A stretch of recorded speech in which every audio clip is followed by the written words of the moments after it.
얼마 전에 제가 올렸던 음악방송 인턴 PD 영상 밑에 Q&A를 해달라는 요청이 있었는데 저도 한번 해보면 좋을 것 같아서 Q&A를 하려고 그래요. 먼저 알아두셔야 될 게 제가 CJ ENM 그리고 스튜디오 룰루랄라에서 통산 약 8개월 정도 인턴 PD로 있었고요. 정규직 PD가 된 사람이 아니에요. PD라는 직업에 대해서 말씀드릴 때 제 식견이 좀 얕을 수 있다는 점. 하지만 PD가 되기 위해서 언론고시라고들 하죠. 이 PD 준비 공부는 2년 이상을 했어요. 그 부분을 알아주셨으면 좋겠고 제가 아는 것들은 제가 최대한 말씀을 드릴게요. 첫 번째 질문이 방송고등학교 방송 관련 학과에 나오는 게 유리한가요?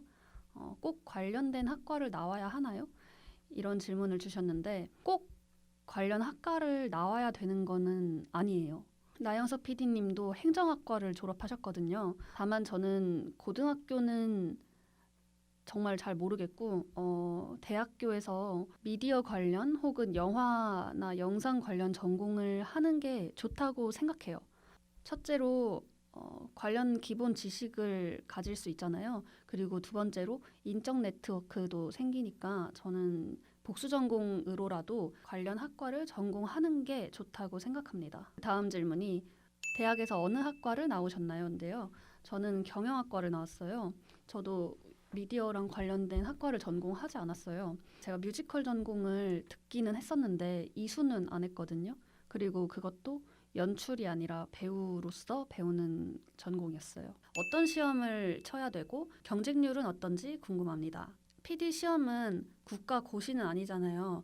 회사에서 각각의 방송사에서 내는 시험이다 보니까 시험의 방법은 회사마다 좀 차이가 있어요. 보편적인 기준으로 말씀을 드릴게요. 처음에 자기소개서를 내겠죠. 그리고 거기서 합격한 사람들이 필기시험을 보는데 필기시험은 두 가지로 나뉘어요. 하나는 객관식, 하나는 서술식이라고 생각하면 될 것 같아요. 그런데 객관식 같은 경우에는 상식시험이라고 보통 불러요. 제가 예시로 작년 SBS 상식시험 몇 가지를 보여드릴게요.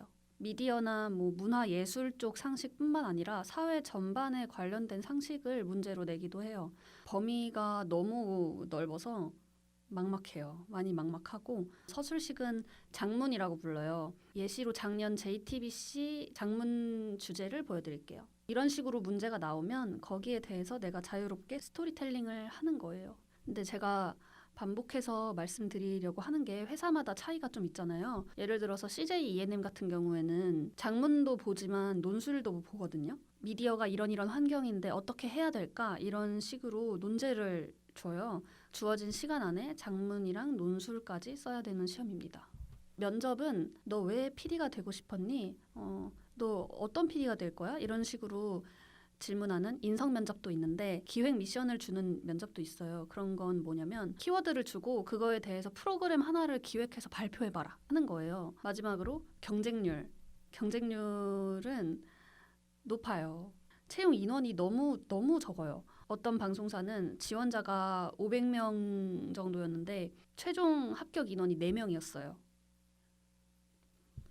그리고 그 다음이 어떤 경로를 통해서 인턴 PD가 되셨나요?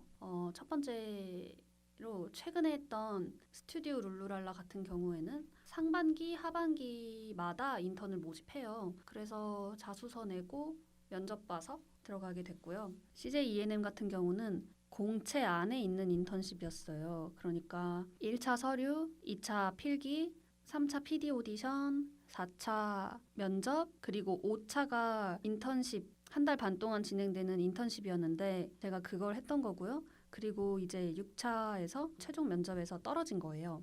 그렇게 해서 인턴이 됐습니다. PD가 되기 위해서 갖춰야 할 학벌이나 자격증 그리고 기질은 무엇이 있을까요? 학벌은 고고익선이라고 생각해요. 처음에 수능 보고 입시를 할 때 2달을 울고 불면서 진짜 제발 재수시켜달라고 했는데 부모님이 완강하게 안 된다고 하셨었거든요.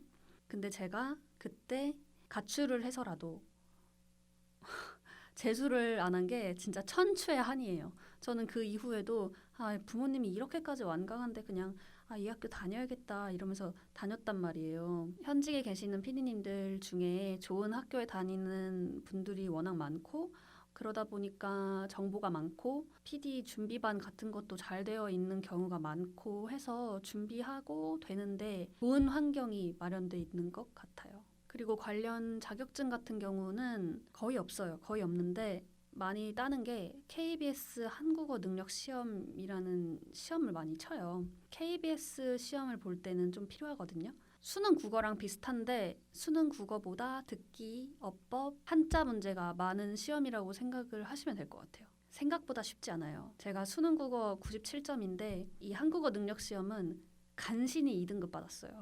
진짜 완전 턱걸이로.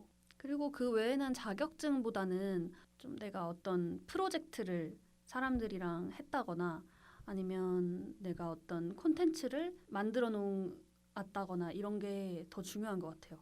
그리고 기질은 천차만별이라서 일반화하기는 진짜 어려운 것 같아요. 어려운데 정말 지극히 제 주변에 있는 분들만 한해서 봤을 때 그 룰루랄라에 있을 때 인턴들끼리 MBTI 유형을 공유한 적이 있었어요. PD 인턴이 4명인데 제가 ENTJ이고 ENTP, ENFP, ENFJ였어요. 그러니까 앞에가 다 EN이 들어가는 거예요. 뭐 다른 선배님들한테도 물어봤는데 EN 머시기, 뭐 E 머시기 이런 분들이 좀 많았어요. 다는 아닌데 방송사에서 어떤 일을 하시는 거예요? 음악방송 PD가 하는 일이 무엇인가요? 정확히 저는 음악방송에서 조연출을 했던 거고 조연출이 하는 일이랑 메인 감독님이, 메인 PD님이 하시는 일이 좀 달라요. 나눠서 설명을 해드릴게요. 조연출 같은 경우는 연출을 위한 모든 보조적인 일을 한다고 생각을 하면 될 것 같아요. 촬영 전에는 PD님이 보고 무대 콘티를 짜시라고 가사지라는 걸 작성해요. 출연할 가수들의 안무 영상을 보거나 음원을 듣고 정해진 틀에 맞춰서 정리를 하는 거예요. 간주, 전주, 후주가 뭐 몇 초인지, 뭐 이 그룹의 배치가 어떤지 이런 것들을 정리하게 됩니다. 그 출연자가 다른 예능에서는 뭐 어떤 것들을 보여줬었는지 좀 찾아봐요. 여러 가지 자료 조사를 해보게 되고 소품을 구해야겠죠. 제가 소품을 주문하기도 하고 직접 만들기도 하고 뭐 관리를 했다가 무대에 올리는 역할도 했었고요. 밥차를 부른다든지 여러 가지 장비를 관리하고 구매한다든지 하는 일을 합니다. 그리고 촬영 날에는 촬영이 원활히 진행되게 하기 위해서 정리, 관리 이런 걸 다 하게 되고 메인 PD님이랑 스태프들의 소통을 원활하게 합니다. 음악방송 같은 경우는 규모가 커요. 큰 무대도 있죠. 방청객도 들어오죠. 출연자도 되게 많죠. 조명도 있어야 되고 음향도 있어야 되고 뭐 여러 가지 조정해 주시는 감독님들이 엄청 많아요. 메인 PD님이 한 분이서 소통하는 게 어려울 수 있잖아요. 그런 소통을 돕는 일을 많이 하게 돼요. 촬영이 끝나고 나면 백업하고 싱크 맞추기, 음향 감독님, 믹싱 감독님, CG 감독님, 색보정 감독님이 다 외부 분이었어요. 조금의 편집본이 나올 때마다 그거를 감독님들한테 의뢰를 해야 되는데 오디오 같은 경우는 메일로도 보내지는데 비디오는 메일로 안 보내져서 제가 직접 갔어요. 음악방송 메인 PD님이 하는 일을 말씀드릴게요. 이것도 음악방송마다 좀 다른 부분이 있을 거라고 생각해요. 일단 생방송이 있고 녹화방송이 있잖아요. KBS 뮤직뱅크 같은 경우는 생방송이죠. 그런데 KBS 유희열의 스케치북 같은 경우는 녹화방송이죠. 이 차이가 있다고 생각을 하시면 될 것 같아요.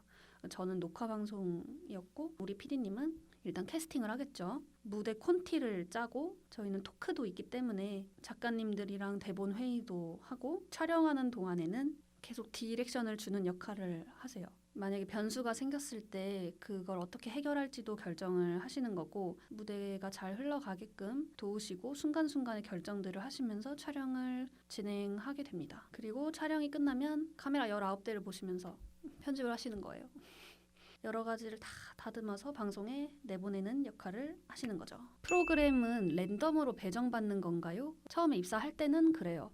처음에 입사할 때부터 내가 메인 PD가 아니잖아요. 조연출로 들어가게 되는 건데 본인한테 그렇게 많은 결정권이 있지가 않아요. 저 같은 경우에도 최근에 했던 인턴에서 동기가 4명이었는데 그 4명 중에서 랜덤하게 배정된 결과 제가 음악방송에서 일을 할 수 있게 된 거였어요. 정규직 PD가 된 경우에도 크게 다르지는 않아요. 여러분이 많이들 아시는 지상파나 종합 편성 채널 같은 경우에는 예능 PD로 들어가신 다음에 조연출 때는 랜덤하게 배정되는 프로그램에서 보조적인 역할을 하다가 내가 경험이 많이 쌓였고 회사도 봤을 때 이제 얘한테 자기 프로그램을 만드는 기회를 줘도 되겠다 하는 때가 와요. 그때 내가 원하는 방송을 만들어서 방영할 수 있게 되는 거죠. PD 일을 할 때 어떤 점이 좋고 어떤 점이 안 좋은가요? 저 같은 경우에는 PD가 좋은 이유는 정말 많지만 첫째로 생각을 많이 해야 된다는 게 저는 좋아요. 제가 인턴 PD로 있을 때 인턴끼리 하나의 콘텐츠를 만들어봐라 라고 하셨었어요. 그래서 한 달 정도 동안 저희 인턴들끼리 백지 상태에서 막 기획을 했었는데 기획할 때 생각을 진짜 많이 해야 돼요. 진짜 막 사람들이 어떻게 하면 이해하기가 쉬울까, 어떻게 해야지 재밌을까 이거를 하루 종일 고민을 했거든요. 근데 저는 그 과정이 좀 좋아요. 좀 변태 같은가? 네. 그리고 두 번째로 좋은 점은 유행에 민감해야 돼요. 그러니까 문화적인 유행에 민감하다는 거죠. 문화 콘텐츠에 대해서. 뭐 방송에서 요즘 뭐가 잘 나가는지, 유튜브에서 뭐가 잘 나가는지 계속 찾아봐야 되는데 타의적으로라도 유행에 민감해질 수 있어가지고 좋은 것 같아요. 그리고 나쁜 점은 스케줄이 굉장히 유동적인데 갑자기 야근을 하게 되고 갑자기 휴무를 얻게 되고 이런 상황이 많아요. 내 스케줄을 내가 컨트롤할 수 있는 그 능력이 많이 없는 거. 하지만 연차가 높아질수록 이런 거는 조금씩 관리가 됩니다. 자, 오늘 Q&A는 여기까지고요. 앞서서 말씀드렸지만 저도 어디까지나 아직까지는 준비생이고 여러분이랑 크게 차이 나는 포지션은 아니에요. 서로 응원하는 마음으로 PD를 준비하면 좋을 것 같아요.